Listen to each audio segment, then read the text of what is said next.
ఈరోజు కాంటినెంటల్ హాస్పిటల్లో బయోబ్యాంక్ అనే సంస్థ మేము ఏర్పరిచాము.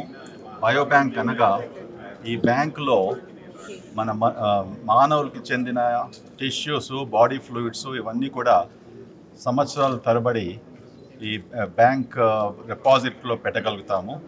ఎందుకనగా మన పరిశోధన కొరకు కొత్తగా డిసీజెస్ వాళ్ళ ట్రీట్మెంటు, డయాగ్నోసిస్ తీవ్రంగా మనం చేయడానికి ఇటువంటి రీసెర్చ్ చాలా అక్కరుంటుంది.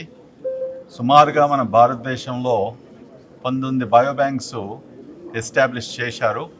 అందులో చాలా మటుకు గవర్నమెంట్ పబ్లిక్ సెక్టర్లో ఉన్నాయి, చాలా తక్కువగా ప్రైవేట్ సెక్టర్లో ఉన్నాయి.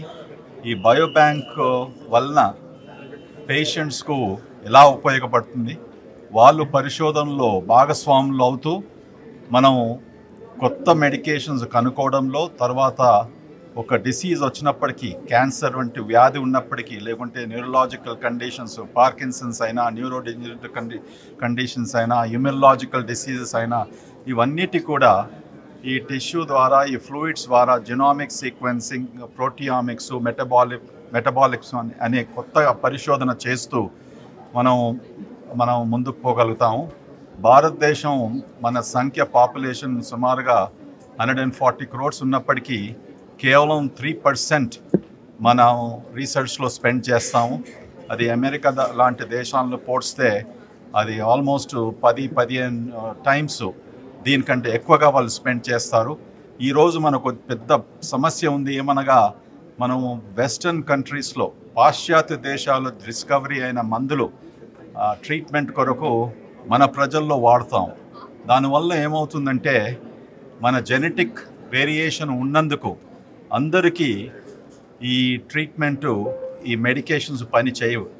దాని కొరకే ఈ రీసెర్చ్ ప్రకారం ఈ ఫీనోటైప్స్ అంటాము. మనం ఎంత తొందరగా మనం ఈ రీసెర్చ్ ద్వారా మన జెనెటిక్ వేరియేషన్ మన ప్రజల్లో మనం తెలుసుకుంటే వాళ్ళకు అంత సులభంగా ట్రీట్మెంటు మనం అందజేయగలుగుతాము. ఈ విషయాన్ని గమనిస్తూ బయోబ్యాంక్ అటువంటి ఆర్గనైజేషను, అటువంటి సంస్థ మేము ఇవాళ కాంటినెంట్లో ఏర్పరిచాము. ఒక చిన్న ఉదాహరణగా ఇవ్వడానికి ఏంటంటే, మన భారతదేశంలో ఇప్పటివరకు కూడా ప్రపంచానికి ఒక కొత్త మెడికేషన్ అందజేయలేకపోయాం. ఇంత పెద్ద దేశం అయినప్పటికీ ఇన్ని కోట్ల రూపాయలు మనం ఇన్వెస్ట్ చేసినప్పటికీ not a single innovative drug we have done.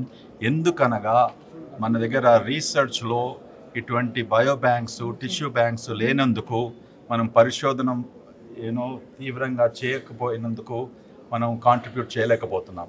So we are very happy. కాంటినెంట్లో ఎప్పుడైనా కూడా మొదటి అడుగేస్తుంది. ఇటువంటివి ఎన్నో మేము సుమారుగా లాస్ట్ 10 yearsలో మా హాస్పిటల్లో ఏర్పరిచాము. ఇది మా డాక్టర్స్కు ఆంకాలజీలో, న్యూరో సైన్సెస్లో, రుమటాలజీలో, ఇమ్యునాలజీలో, తర్వాత వేరే అదర్ స్పెషాలిటీస్ కూడా ఈ పేషెంట్స్కు బెనిఫిట్ అవుతుందని నేను హామీ ఇస్తూ మీరందరూ ఇక్కడ ఇవాళ ఈ ఇనాగరేషన్స్ వచ్చినందుకు చాలా సంతోషిస్తున్నాను. Thank you.